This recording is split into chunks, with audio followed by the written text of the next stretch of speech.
हमारा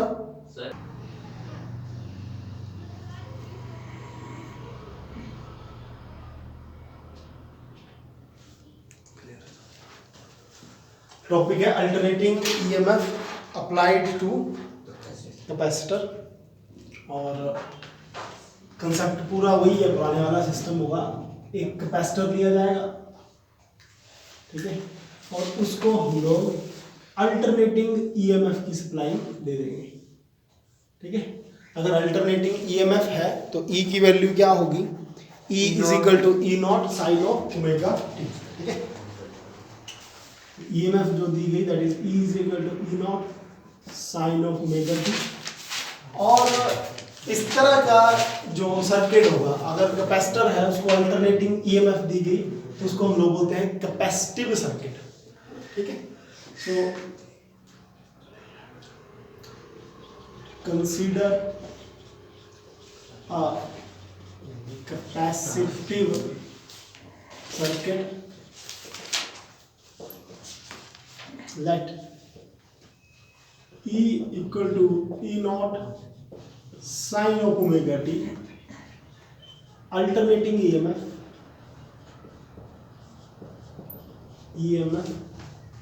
applied to capacitor of capacitance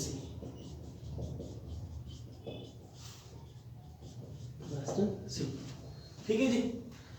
और हम लोगों को बेसिक फॉर्मूला पता है कि जो कैपेसिटेंस होती है C that is equal to charge upon potential, C is equal to Q over V, as C is equal to Q over V, Q will be equal to CV as V is equal to E is equal to E naught sin of omega t. So Q is equal to CE, that implies Q is equal to C E naught sin of omega t. Simple V को हम लोग E बोलते हैं तो इस point पर E कर दिया और E की वैल्यू डाल दी इससे E naught sin of omega t, ठीक है। मेन काम चला है पोटेंशियल, तो आप लोगों को गिवन है, इसको इक्वेशन 1 मान लो। अब मेन काम होता है करंट पता करना, और करंट क्या होता है, चार्ज अपॉन टाइम। तो इसको हम लोग डिफरेंशिएट कर देंगे, differentiate with respect to T, ठीक है।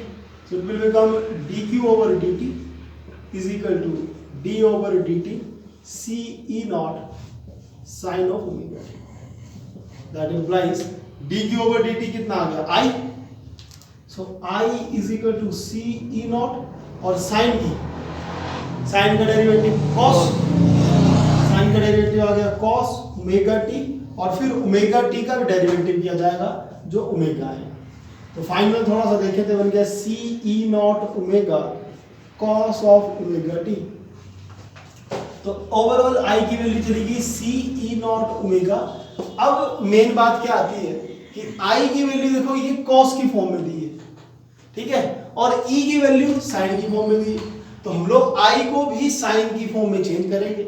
हर बार ये किया था, इंडक्टर के केस में भी ये किया, ताकि हम लोग फेज डिफरेंस कंपेयर कर सकें, क्योंकि इस टाइम एंगल को कंपेयर नहीं किया जा सकता, एक कॉस का फंक्शन है एक साइन का, इसलिए इसको बदला जाएगा। तो इसको मैं लिख दूंगा sine of omega T plus pi by 2, ठीक है। सिंपल ट्रिग्नोमेट्री लगी, ओमेगा टी पाई बाई 2, तो ये देखो पाई बाई 2 इसको बोलते हैं क्वाड्रेंट में, ठीक है। ये 0, ये पाई बाई 2 प्लस सेकंड क्वाड्रेंट आया, तो सेकंड क्वाड्रेंट आया तो साइन पाई बाई 2 पे बदल जाएगा, कॉस बन गया, और पॉजिटिव तो ये कॉस ओमेगा टी के इक्वल है। क्लियर है ना बात सबको। तो फिर थोड़ा सा और इधर अरेंजमेंट करेंगे, इसको ऐसे लिखेंगे 1 ओवर सी ओमेगा कर देंगे, और sine of omega T plus pi by 2, ठीक है। अब इस चीज को हम लोग सारी को बोल देते हैं आई नोट के equal. Here I naught is equal to E naught over 1 over C omega, ठीक है। और इस करके ये बन जाएगा I is equal to I naught sin of omega t plus pi by 2, which is equation number 2, ठीक है। अब कंपेयर करेंगे हम लोग, क्योंकि इक्वेशन 1 को देखें और इक्वेशन 2 को देखें, दोनों पे साइन का फंक्शन बना दिया, इधर साइन ओमेगा टी, इधर sine omega T plus pi by 2। तो इसका मतलब इसका एंगल जो है वो 90 डिग्री ज्यादा है, π/2 ज्यादा है।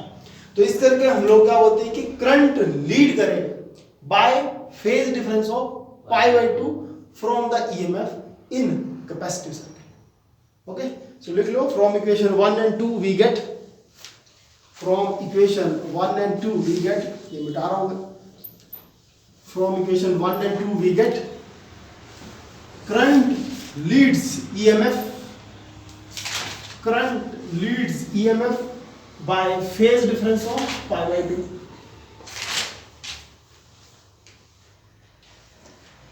From equation 1 and 2 we get current lead EMF, current lead EMF by phase difference of, ठीक है, करंट लीड कर रहा है, यार अपना लीड ईएमएफ, और ईएमएफ लैग्स है ना, इसी को हम लोग और क्या लिख सकते हैं, और we can say EMF lags behind current by phase difference of π/2।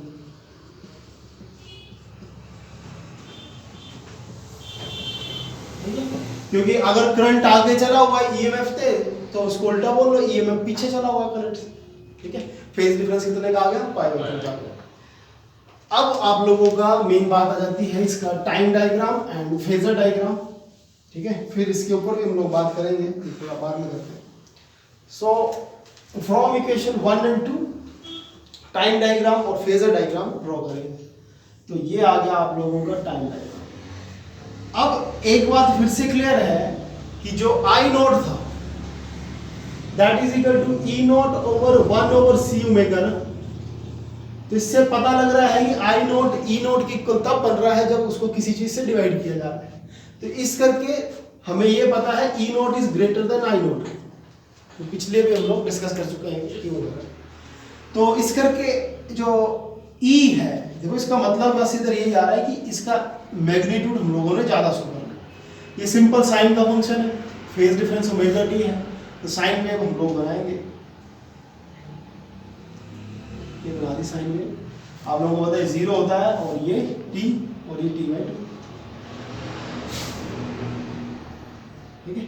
और ये आपका हाफ आ गया, ये भी हाफ आ गया, और इसको 0 बोलते हैं, इसको 2 पाई बोला जाता है, इसको पाई बोला जाता है, ये π/2 भी होता है।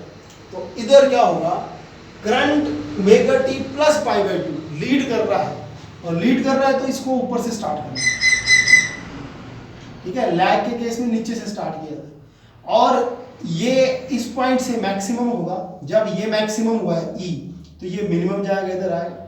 फिर ये जब इधर मिनिमम हुआ है 0, तो ये मैक्सिमम चला जाएगा इसे, और फिर ये इधर 0 चला जाएगा। मतलब साइकिल इस तरह से बनेगा, डॉटेड बना देते हैं ये, ठीक है। इस तरह से आगे ले जाना होगा, ऐसा चल रहा है। तो ये जो डॉटेड लाइन है ये है I is equal to I naught sine of omega T plus π/2, और जो ये है वो है E is equal to E not sine of omega T, ठीक है।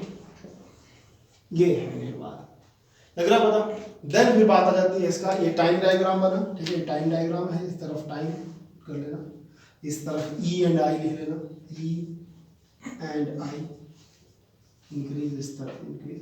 और जो इसका फेजर डायग्राम था वो आप लोग इस तरह से E equal to E not sine of omega T का पिछले भी 2 केसेस में ड्रॉ किया था इस तरह से, ठीक है। एंगल ये बता दिया ओमेगा टी, और ये इसकी पीक वैल्यू ई नॉट बता रहा है।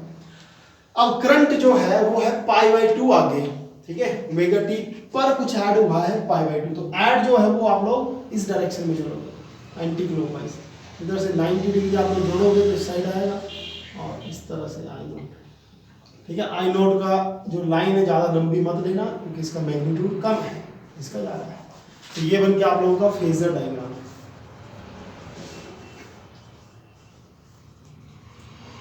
ठीक है जी, time diagram, phasor diagram clear हो रहा है ना मनीष को। अब बात करेंगे हम लोग इसके ऊपर, ई नोट 1/c ओमेगा क्या है।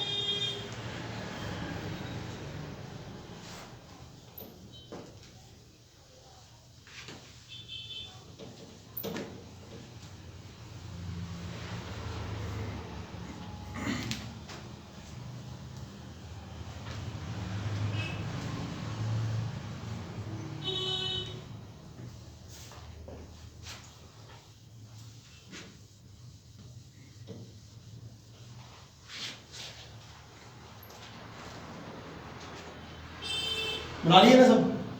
तो अब बात करेंगे हम लोग I naught is equal to E note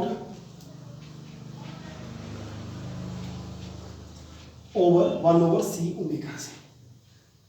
ohms law से कंपेयर करेंगे, बातें क्लियर आ रही। So as I naught is equal to E note over 1/c omega, ठीक है, E note over 1/c omega.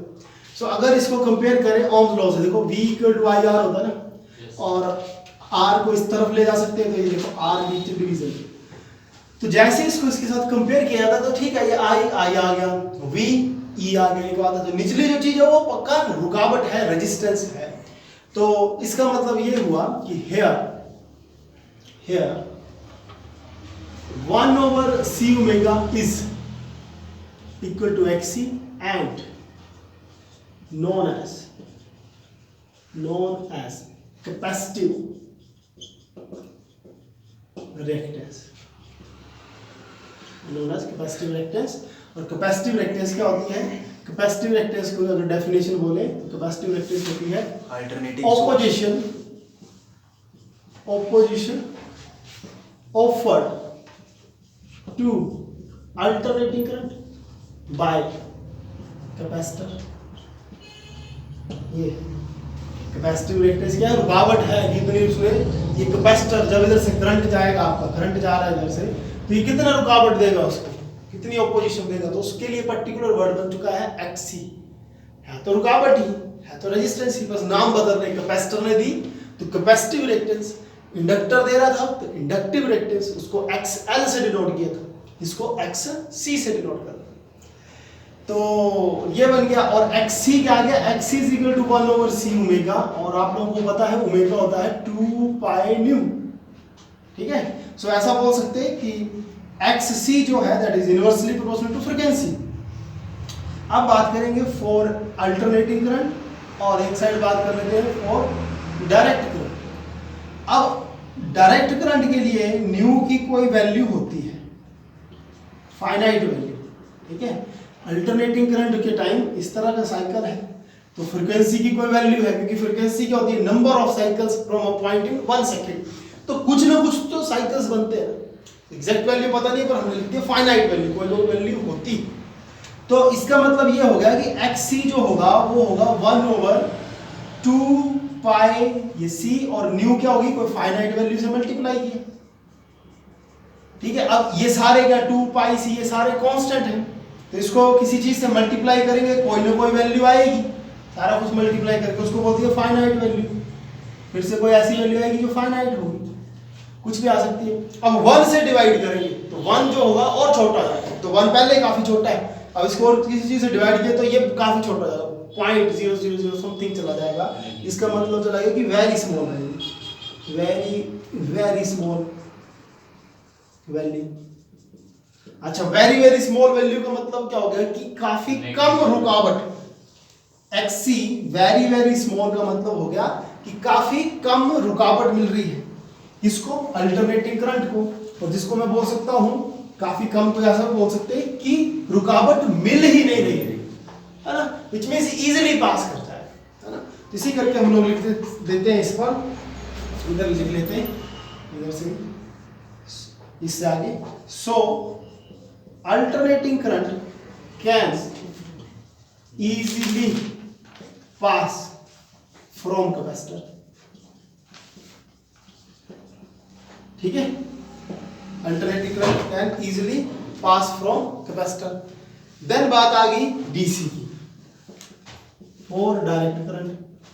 अगर DC की बात करें तो डायरेक्ट करंट पर क्या होता है, न्यू की वैल्यू 0 होती है, क्योंकि डायरेक्ट करंट का अगर डायग्राम देखो तो इस तरह से आता है, साइकिल बनते नहीं है, ठीक है। तो फ्रीक्वेंसी 0, फ्रीक्वेंसी 0 हुई तो XC की वैल्यू क्या होगी 1 ओवर ये देखो C2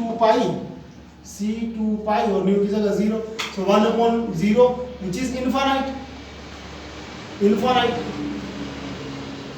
और इनफाइनाइट का मतलब क्या हुआ, कई सारी, बड़ी सारी। सो XC की वैल्यू क्या थी, very infinite.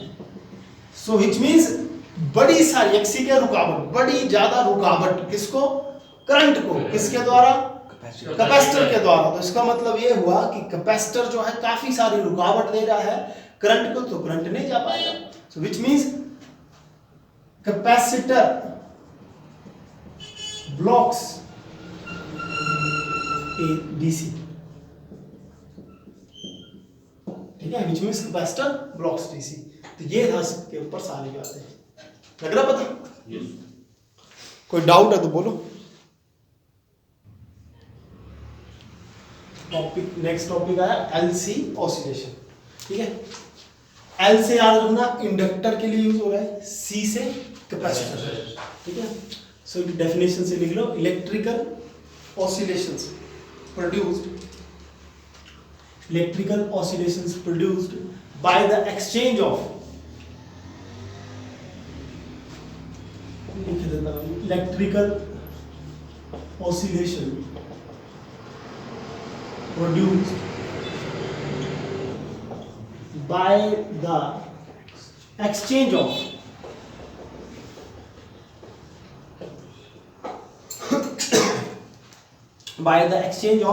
electrical energy, by the exchange of electrical energy, by the exchange of energy लिख लो, by the exchange of energy stored in the capacitor,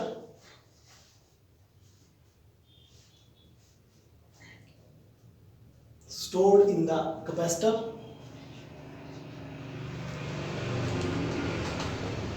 stored in the capacitor and inductor, ठीक है। Electrical oscillation produce होगी by the exchange of energy, energy exchange होगी किसके अंदर, जो capacitor के अंदर स्टोर्ड एनर्जी है और इंडक्टर के अंदर जो एनर्जी स्टोर्ड है उसके अंदर एक्सचेंज होगा। किस तरह से एक्सचेंज होगा देखो आप लोग। सबसे पहले क्या किया जाएगा, एक चार्ज्ड कैपेसिटर लिया जाएगा, ठीक है। कैपेसिटर की चार्जिंग फर्स्ट यूनिट में हम लोग पढ़ चुके हैं कि कैसे चार्ज होता है। तो एक चार्ज कैपेसिटर लिया जाएगा, मान लो ये कोई चार्ज कैपेसिटर है, तो इसके पास एक प्लेट पॉजिटिव होगी और दूसरी प्लेट इसकी नेगेटिव, और इधर क्या है, चार्ज मैक्सिमम होगा क्योंकि स्टार्टिंग में बिल्कुल चार्ज है ना, फुल जितनी इसकी कैपेसिटी है चार्ज स्टोर करने की उतना इसको चार्ज दे देंगे, इसके पास चार्ज जो होगा वो मैक्सिमम, ठीक है। और नीचे इसके इस साइड बिल्कुल पैरेलल में इंडक्टर लगाया हुआ, ठीक है। ये बन गया C और ये बन गया LC। अब इसमें क्या होता है, इलेक्ट्रिकल ऑसिलेशन प्रोड्यूस होगी कब, एक्सचेंज ऑफ एनर्जी, एनर्जी का एक्सचेंज होगा स्टोर्ड इन कैपेसिटर, कैपेसिटर पर जो एनर्जी स्टोर्ड है क्योंकि पहले से चार्ज लेकर गए हैं तो इसके पास एनर्जी स्टोर्ड होगी, और कौन सी एनर्जी होगी, इलेक्ट्रिकल एनर्जी स्टोर होगी, ठीक है। वो एनर्जी का एक्सचेंज होगा किसके साथ, एक्सचेंज हो रहा है इंडक्टर के साथ। तो ये जो एक्सचेंज पर जो ऑसिलेशंस प्रोड्यूस होती हैं उनको बोलते हैं एलसी ऑसिलेशन। और किस तरह से होंगे देखो आप लोग। सबसे पहले हम लोगों ने क्या किया, एक चार्ज्ड कैपेसिटर लिया, उस चार्ज कैपेसिटर को कनेक्ट कर दिया एक इंडक्टर के साथ पैरेलल, और इस तरह की जो अरेंजमेंट होती है उसको हम लोग बोलते हैं टैंक सर्किट, टैंक सर्किट, ठीक है। टैंक सर्किट क्या होता है, capacitor and inductor connected in parallel. अब क्या होगा, चार्ज स्टार्टिंग में मैक्सिमम होगा और इस टाइम इसके पास क्या होगी, UE होगी, इलेक्ट्रिकल एनर्जी होगी, और इलेक्ट्रिकल एनर्जी कितनी होती है, half of Q0² over C, लिख लो। Electrical energy stored in the capacitor will be half of Q0² over C, ये एक रिलेशन है ये कि करवाया कैपेसिटर की कितनी एनर्जी स्टोर होती है, मैक्सिमम उसमें इतनी एनर्जी स्टोर होती है, ठीक है। इसके पास स्टार्टिंग में कैपेसिटर के पास मैक्सिमम ऑफ इलेक्ट्रिकल एनर्जी होगी and that energy will be equal to half of Q not square over C। फिर क्या होगा, पॉजिटिव और नेगेटिव चार्जेस की वजह से कैपेसिटर पर पोटेंशियल का डिफरेंस होगा, ठीक है। So there will be a potential difference between these positive and negative plates. Due to this potential difference charge will start flowing. इस पोटेंशियल डिफरेंस के होने की वजह से चार्ज जो है वो फ्लो करना स्टार्ट कर देगा। तो नेक्स्ट केस पर क्या होगा कि कैपेसिटर से सारा चार्ज इस वायर के थ्रू,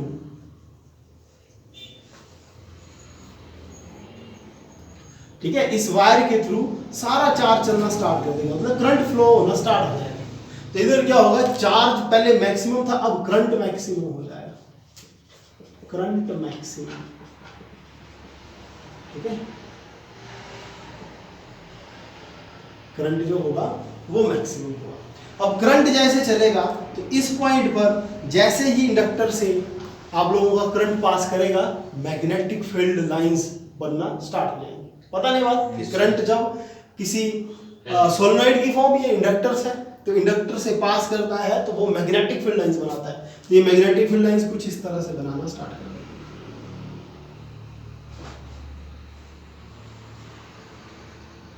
ठीक है। जब इसके पास मैग्नेटिक फील्ड लाइंस बन जाएंगी, अब क्या हुआ, सारा चार्ज इधर से फ्लो करके, पहले एक चार्ज गया पॉजिटिव, फिर दूसरा गया, तीसरा गया, अब क्या सारे चार्ज वायर में, कोई भी स्टोर नहीं है, सारा चार्ज फ्लो कर रहा है। तो इसके पास जितनी मैक्सिमम मैग्नेटिक फील्ड क्रिएट कर सकता था उसने क्रिएट कर ली। तो इसके पास भी एक एनर्जी आ जाएगी। हम लोगों ने पढ़ा है अभी इसी यूनिट में कि energy stored in the inductor, और कितनी थी वो एनर्जी स्टोर्ड इन इंडक्टर, मनीष ये कुछ है, देखो करवाया है, ढूंढो, देखना नहीं सर, मेरे को माइंड में याद है। E not upon E not equal to, तो फिर क्या हुआ कि जैसे इधर से करंट चलना स्टार्ट हुआ, तो करंट चलते चलते करंट मैक्सिमम चला गया, सारा चार्ज इधर फ्लो करने लगा। तो इस पॉइंट पर मैक्सिमम मैग्नेटिक फील्ड लाइंस बन गई, व्हिच मींस इसके पास मैक्सिमम मैग्नेटिक एनर्जी आ गई। और मैक्सिमम मैग्नेटिक एनर्जी कितनी होगी, um, that is half of L I not square, ठीक है। वो डिपेंड करेगा L इंडक्टेंस कितनी है इस इंडक्टर की, और करंट की पीक वैल्यू कितनी है। तो इसे, इन्हीं दो चीजों को समझो। इधर से क्या हुआ, इस केस में इलेक्ट्रिकल एनर्जी है, ये क्या है, इलेक्ट्रिकल एनर्जी, इलेक्ट्रिकल एनर्जी थी स्टार्टिंग में। इलेक्ट्रिकल क्यों एनर्जी क्यों मिली, ड्यू टू चार्ज्ड कैपेसिटर। फिर फ्लो स्टार्ट हुआ, बात आती है फ्लो क्यों स्टार्ट हो गया। फ्लो इसलिए स्टार्ट हुआ कि there is a potential difference between the two plates of the capacitor. जब भी पोटेंशियल का डिफरेंस होता है चार्ज फ्लो करता है, सो चार्ज विल स्टार्ट मूविंग। जब चार्ज स्टार्ट करना किया मूव, तो एक टाइम आएगा पूरा चार्ज फ्लो करेगा। फॉर एग्जांपल 3 चार्ज है तो तीनों के तीनों वायर पे होंगे, तो उस टाइम हम लोग बोलेंगे करंट मैक्सिमम है, ठीक है। इधर चार्ज मैक्सिमम था, चार्ज होता है स्टोर, रुका हुआ, फ्लो करना स्टार्ट कर दिया, करंट हो गया, करंट मैक्सिमम। जब करंट मैक्सिमम था तो एक पॉइंट आया जब इस पर सारी एनर्जी जो इलेक्ट्रिकल एनर्जी थी वो मैकेनिकल एनर्जी में, सॉरी मैग्नेटिक एनर्जी में बदल चुकी है। अच्छा फिर क्या होगा नेक्स्ट स्टेप पे, नेक्स्ट स्टेप पे क्या होने वाला है, नेक्स्ट स्टेप पे फिर से ये देखो 3 डायग्राम बने हैं, पर ये स्टेप बाय स्टेप बात हो रही है, डायग्राम एक ही है वैसे, है ना, इसी पे चल रहा है स्टेप बाय स्टेप। फिर नेक्स्ट मूवमेंट पे क्या होगा कि जो इधर से पॉजिटिव फ्लो कर रहा था चार्ज, वो पॉजिटिव फ्लो इस साइड गया, तो ये कैपेसिटर की प्लेट्स फिर से चार्ज होना, स्टोर करना स्टार्ट कर देगी। तो जो पॉजिटिव इस साइड थी तो पॉजिटिव ये बन जाएगी और नेगेटिव ये बन जाएगी, और इस पॉइंट पर फिर से चार्ज जो होगा वो मैक्सिमम होगा, but the polarity will change, polarity of the capacitor will change. Starting में पॉजिटिव ये थी प्लेट, अब ये नेगेटिव हो चुकी है, जो ये नेगेटिव था वो पॉजिटिव हो चुकी है, क्योंकि चार्ज इधर से गया उस साइड चला गया, वो वाला साइड आ गया। थर्ड स्टेप में क्या हुआ, चार्ज फिर से maximum, and this capacitor will start restoring it's charges, but now at this time polarity will be reverse, ठीक है। अब क्या होगा, फिर से कंडीशन आ गई फर्स्ट की तरह, अब फिर से इसने चार्ज अपना स्टोर कर लिया मैक्सिमम, इधर सारी की सारी जो एनर्जी शिफ्ट हुई वो शिफ्ट होगी ue में, और that is equal to half of q not square over c। बोलो, half of q not square over c। सारी इलेक्ट्रिकल एनर्जी बन चुकी है फिर से।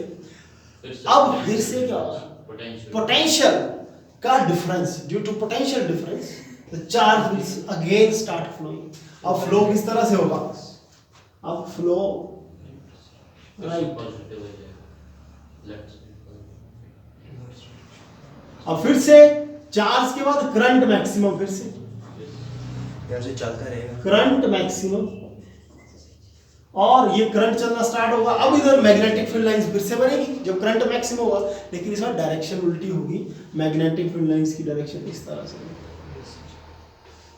ये पॉइंट्स मेन आते हैं कि एरोज क्या लगा रहे हो तुम लोग, ठीक है, एरोज का डिफरेंस देखना माइंड में, इस साइड अब करंट ऐसे आ रहा है तो एरोज इस तरफ, और फिर से इसके पास मैक्सिमम क्या होगा, um, मैग्नेटिक एनर्जी मैक्सिमम होगी, that is half of L I not square maximum होगा, ठीक है।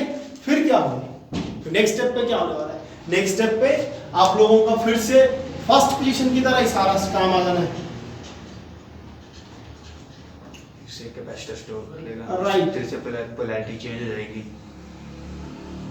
इस तरह से इंडक्टर होगा, और फिर से ये मैग्नेटिक फील्ड लाइंस मैक्सिमम थी, फिर से कैपेसिटर जो वो चार्ज को स्टोर करना स्टार्ट कर देगा, इस बार फिर से पोलैरिटी रिवर्स हो जाएगी, सर ये चलता रहेगा पॉजिटिव और फिर ये नेगेटिव, ठीक है। अब ये आप लोग देखोगे तो प्रोसेस क्या हुआ, इस पॉइंट से लेकर फिर से अपनी ओरिजिनल पोजीशन पे आ गया, तो एक साइकिल कंप्लीट हो गया, एक कंप्लीट साइकिल बन गया। प्रोसेस यही चलता रहेगा, this process keeps on repeating. कभी कैपेसिटर चार्ज होगा, फिर इंडक्टर मैक्सिमम हो जाएगा मैग्नेटिक फील्ड में, तो ये प्रोसेस चलता रहेगा।